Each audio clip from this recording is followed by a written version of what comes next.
दरवर्षी आपण मोठ्या उत्साहाने आपल्या लाडक्या बाप्पांचं स्वागत करतो. त्यांच्या आगमनाचा जल्लोषही करतो. आरत्या म्हणतो, मोदकाचा नैवेद्य अर्पण करतो आणि गणपती बाप्पा मोरयाचा जयघोषही करतो. पण या सुंदर मूर्तीमागे एका कलाकाराची कित्येक दिवसाची मेहनत, त्यांचा संयम आणि त्याची निस्वार्थ भक्ती आपल्याला क्वचितच दिसते. आज आपण अशाच एका सुंदर प्रवासाचे साक्षीदार होणार आहोत. रंगांचा, श्रद्धेचा आणि एका कलाकाराच्या मनात दडलेल्या भावनांचा. या व्हिडिओमध्ये तुम्हाला माझा आवाज ऐकू येईल, पण प्रत्येक शब्द, प्रत्येक भावना आणि प्रत्येक प्रार्थना ही त्या कलाकाराच्या मनातील आहे, जो आपल्या बाप्पांना रंगवत असताना मनोमन त्याच्याशी संवाद साधत आहे.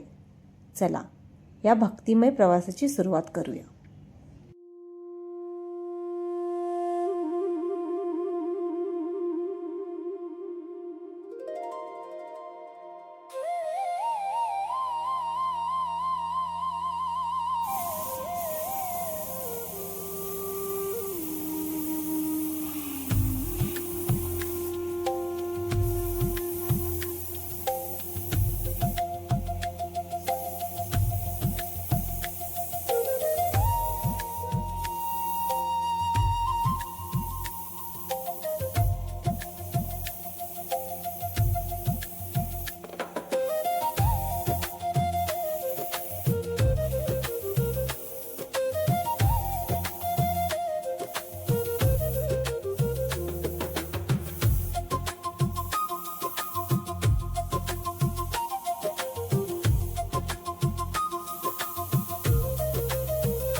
रंग. आपल्या प्रत्येकाच्या आयुष्यात प्रत्येक रंगाची एक वेगळी ओळख असते. आनंदाचा रंग वेगळा, शांतीचा रंग वेगळा आणि भक्तीचा रंग तो तर मनानेच अनुभवायचा असतो. बाप्पा, आज तुमच्या वस्त्रांना रंग देताना माझ्या मनात एकच विचार आहे, जो तुम्हाला पाहिल त्याच्या चेहऱ्यावर नकळत हसू यावं, त्याच्या मनात आशा जागी व्हावी आणि त्याच्या ओठावर गणपती बाप्पा मोरया हे शब्द आपोआप यावेत. या प्रत्येक रंगामध्ये मी माझी कला नाही, माझी भावना मिसळतो आहे. तुमचे वस्त्र रंगवताना असं वाटतं जणू आई आपल्या लेकरांना प्रेमाने तयार करत आहे.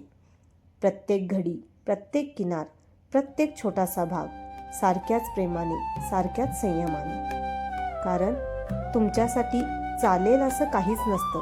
तुमच्यासाठी प्रत्येक गोष्ट सर्वोत्तमच असावी. आज हा प्रत्येक रंग, ही प्रत्येक रेषा आणि हा प्रत्येक क्षण माझ्यासाठी एक प्रार्थना आहे.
प्रत्येक कलाकाराच्या प्रवासात असा एक क्षण येतो, ज्या क्षणाची तो शांतपणे वाट पाहत असतो.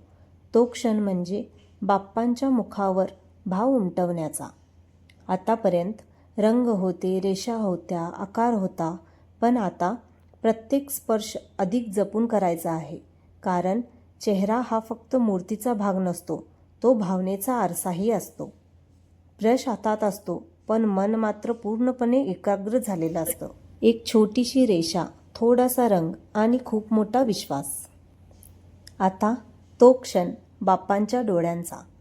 हे डोळे काढताना हात स्थिर असतो, पण हृदयाची धडधड मात्र वाढलेली असते. कारण या 2 डोळ्यात प्रेम दिसलं पाहिजे, करुणा दिसली पाहिजे, आशीर्वाद दिसला पाहिजे आणि प्रत्येक भक्ताला आपले बाप्पा दिसले पाहिजेत.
झालं बाप्पा, आता तुमच्या चेहऱ्यावरचं तेज पूर्ण झाल्यासारखं वाटतंय.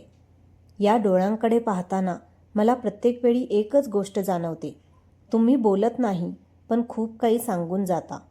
तुमचं शांत हास्य प्रत्येक थकलेल्या मनाला धीर देतं.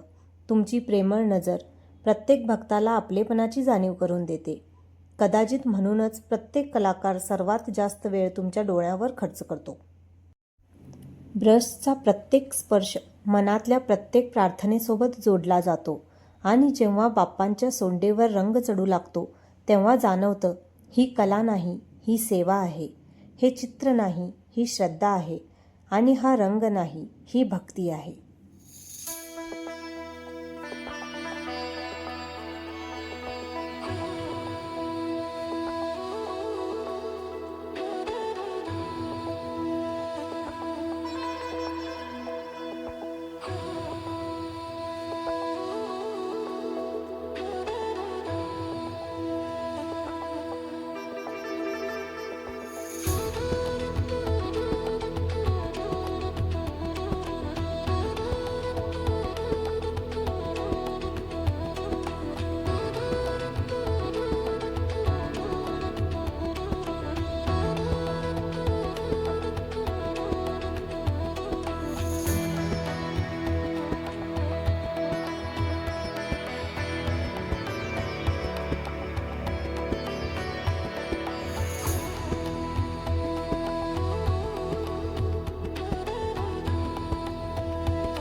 बाप्पा, आता तुमच्या हातावरही भक्तीचे रंग उमटत आहेत. हे हात नेहमीच आशीर्वाद देणारे, आधार देणारे आणि संकटात धीर देणारे आहेत. तुमच्या पवित्र हातावर श्री हे शुभ अक्षर लिहिण्याचा मान मला मिळतो आहे. श्री म्हणजे मंगल सुरुवात, समृद्धी आणि तुमची कृपा. हे अक्षर लिहिताना मनात एकच प्रार्थना आहे. ज्यांच्या घरी तुम्ही विराजमान व्हाल त्यांच्या आयुष्यातही असंख्य आनंदाचे रंग भरत राहा आणि प्रत्येक घरावर तुमचा आशीर्वाद कायम राहू द्या.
दादा, आपलं नाव काय?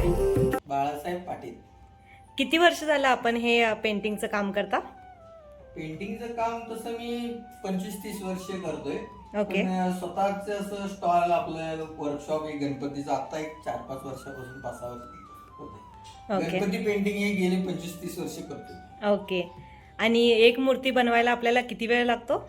असं एक्झॅक्ट एक मूर्तीचं असं टाइम नाही करता येत, मॅनेज नाही करता येत. कारण कसं असतं, आम्ही एक एक गोष्टी करत असतो. पहिला फिनिशिंग असणे, ओके. रंग मारणे, मग कॉम्प्रेसर, मग फिनिशिंग, मग डोळे, असं काही गोष्टी अशा प्रोसेसच्या असतात. ओके. ते हे नाही म्हणजे असं एकच एक्झॅक्ट टाइम त्याला असं एक Fix नाही. गणपती घेऊन म्हटलं तर होऊ शकतं ओके. असं. नाही दादा, मूर्त्या तर खूप सुंदर आहेत. तुम्हाला कोणता पार्ट करायला डिफिकल्ट वाटतो? डिफिकल्ट असं म्हणजे करणाऱ्याला काही कमी हे नसतं, पण ओके. गणपतीमध्ये आखणी काम, जसं कॉम्प्रेसर हे ते झाल्यानंतर आखणी काम, जसं डोळ्यांचं असेल, बारीक काम असेल, नखे काढणे, दोरी काढणे, हे असं डोळ्यांचं काम वगैरे आखीव करण्यात, त्याला जरासं नक्षी काम, ह्याला आखणी कामाला वेळ लागतो आणि ते करण्यात इंटरेस्ट असतो. ओके. पण ते जमण्यासाठी पण थोडंसं प्रॅक्टिस हे ते असावं लागतं. ओके. आणि तुम्ही पूर्ण वर्षात किती गणपती करता? आपण आता इथलं राहत्या एरियाप्रमाणे असं 150-200 असं सोसायटी पुरते आपण गणपती करतो वर्षाला, ॲडिशनल म्हणून. ओके. ओके. दादा, सगळ्यात important question, as a painter तुम्हाला सगळ्यात कोणता जास्त कलर आवडतो? कलर म्हणण्यापेक्षा आता कसं आहे, आर्टिस्ट असल्यामुळं रंगाची उधळण करणे, रंगामधलं ज्या त्या वेळेला ज्या त्या गोष्टी, ज्या ती शेड, असं हजारो शेड्स तयार होतात, ओके. हजारो कलर्स करावं लागतात. मला असं हेच तेच असं नाही, ज्या त्या वेळेला ज्याची मागणी असेल त्या पेंटिंगला त्याचं गरजेचं तसं ते सेट्स बनवले जातात. असा कलर हाच तोच असं काय नाहीये. सगळेच कलर आपल्याला आवडतात पाहिजे. ओके, थँक्स दादा तुमच्या टाईमसाठी. धन्यवाद. धन्यवाद. आणि आजचा हा प्रवास इथे पूर्ण झाला. पण खरं सांगायचं तर हा शेवट नाही, ही तर एका नव्या प्रवासाची सुरुवात आहे. आज माझ्यासमोर एक सुंदर गणराय विराजमान आहेत. उद्या हेच बाप्पा कोणाच्या घरात आनंद घेऊन जातील, कोणाच्या चेहऱ्यावर हसू फुलवतील, कोणाच्या मनाला धीर देतील, तर कोणाच्या प्रार्थनेचे शांत साक्षीदार होतील. प्रत्येक घर वेगळं, प्रत्येक कुटुंब वेगळं, प्रत्येकाची इच्छा वेगळी, पण प्रत्येकाचं एकच प्रेम, आपले बाप्पा. म्हणूनच कलाकार जेव्हा मूर्ती रंगवतो तेव्हा तो फक्त रंग भरत नाही, तो हजारो घरांच्या आनंदात आपला एक छोटासा वाटा उचलत असतो. जर हा रंगांचा प्रवास तुमच्या मनालाही स्पर्श करून गेला असेल तर तुमच्या घरी येणाऱ्या बाप्पांना मनापासून नमस्कार करा आणि ज्यांनी आपल्या हातांनी त्यांना सजवलं त्या प्रत्येक कलाकारांच्या मेहनतीचा एक मनापासून सलाम करा. गणपती बाप्पा तुमच्या आणि माझ्या आयुष्यात सद्बुद्धी, शांती, आनंद आणि सर्वांना एकमेकाबद्दल प्रेम देत राहो. गणपती बाप्पा मोरया, मंगलमूर्ती मोरया.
जर हा भक्ती, कला आणि रंगांचा प्रवास तुमच्या मनालाही भावला असेल तर अशाच भावस्पर्शी आणि भक्तिमय प्रवासांचा भाग होण्यासाठी या छोट्याशा परिवारात नक्की सामील व्हा. चॅनेलला सबस्क्राईब करा आणि हा व्हिडिओ आपल्या मित्रपरिवारासोबत नक्की शेअर करा. तुमच्या एक सबस्क्राईबमुळे अशा सुंदर कलाकृती आणि त्यामागील कलाकारांची मेहनत अधिकाधिक लोकांपर्यंत पोहोचण्यास नक्कीच मदत होईल. आणि यावर्षी तुम्हीही आपल्या घरी बाप्पांचं आगमन करणार असाल तर या व्हिडिओमध्ये त्या कार्यशाळेचा पत्ता आणि संपर्क क्रमांक लिहिलेला आहे. एकदा नक्की भेट द्या. कदाचित तुमच्या मनाला भावणारे बाप्पा तुमची वाट इथेच पाहत असतील. पुन्हा भेटू अशाच भक्ती, कला आणि प्रेरणादायी प्रवासासोबत. तोपर्यंत गणपती बाप्पा मोरया, मंगलमूर्ती मोरया.